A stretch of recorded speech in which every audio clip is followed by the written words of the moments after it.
in which the city comes to me. The warblers arrived, the trees turned summer green, and June burst over the mountain. It smelled good, tasted good, and was gentle to the eyes. I was stretched out on the big rock in the meadow one morning. Frightful was jabbing at some insect in the grass below me when suddenly a flashbulb exploded and a man appeared.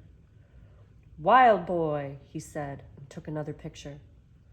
"What are you doing? Eating nuts?" I sat up. My heart was heavy. It was so heavy that I posed for him, holding Frightful on my fist. I refused to take him to my tree, however, and he finally left. 2 other photographers came, and a reporter. I talked a little.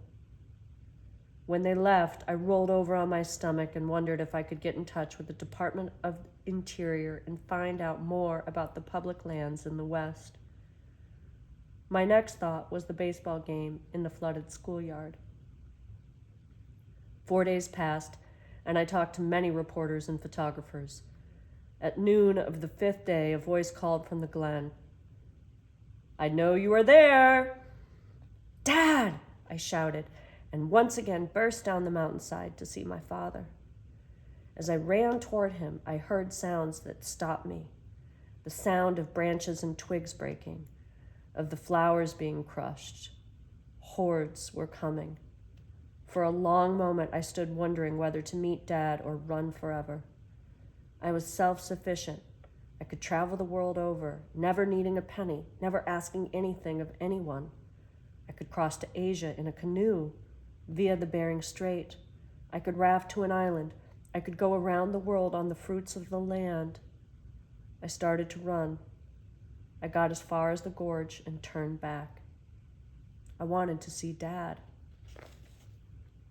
I walked down the mountain to greet him.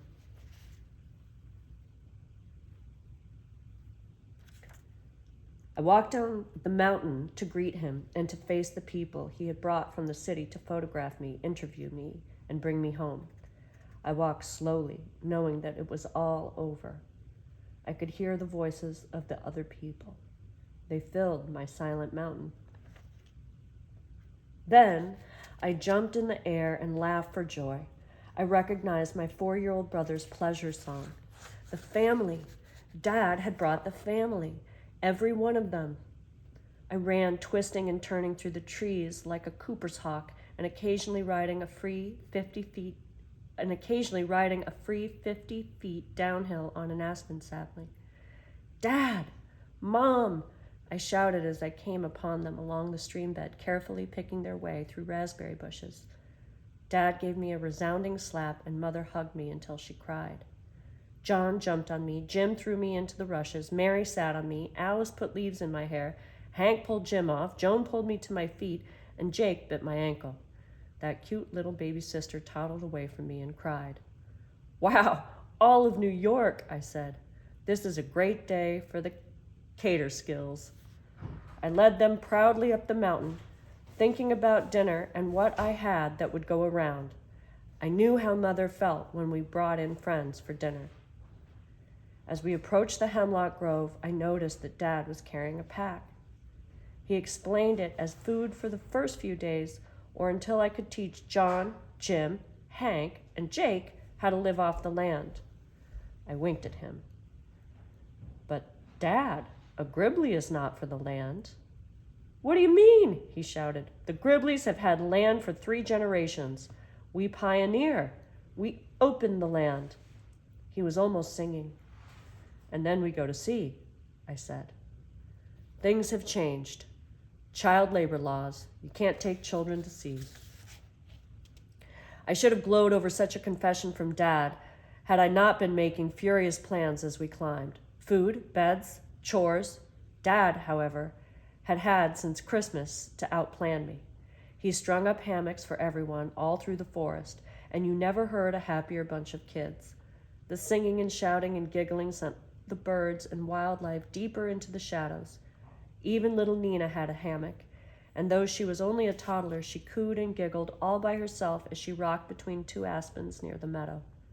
We ate Mother's fried chicken. Chicken is good. It tastes like chicken. I shall never forget that evening. And I shall never forget what Dad said. Son, when I told your mother where you were, she said, well, if he doesn't want to come home, then we will bring home to him. And that's why we are all here.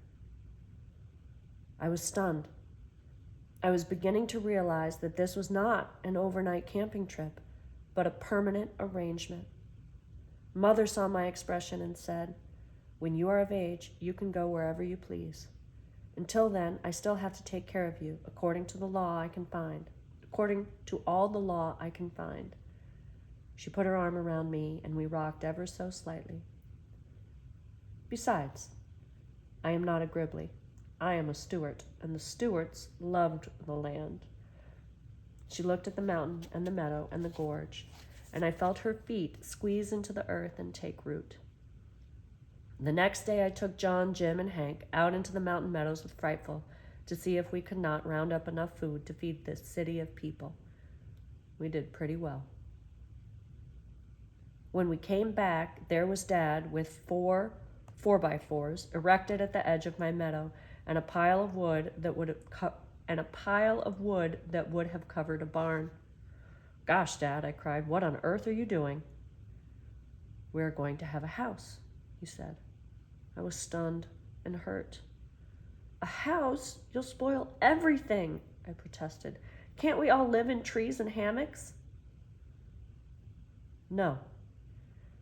Your mother said that she was going to give you a decent home, and in her way of looking at it, that means a roof and doors. She got awfully mad at those newspaper stories, inferring that she had not done her duty. But she did. I was almost at the point of tears. She's a swell mother. What other boy has a mother who would let him do what I did? I know, but a woman lives among her neighbors. Your mother took all those editorials personally, as if they were Mr. Brackett and Mrs. O'Brien speaking. The nation became her neighbors, and no one, not even, he hesitated, a catbird meowed. Not even that catbird is going to think that she neglected you. I was about to protest in a loud, strong voice when Mother's arm slipped around my shoulder. That's how it is until you're 18, Sam, she said. And that ended it.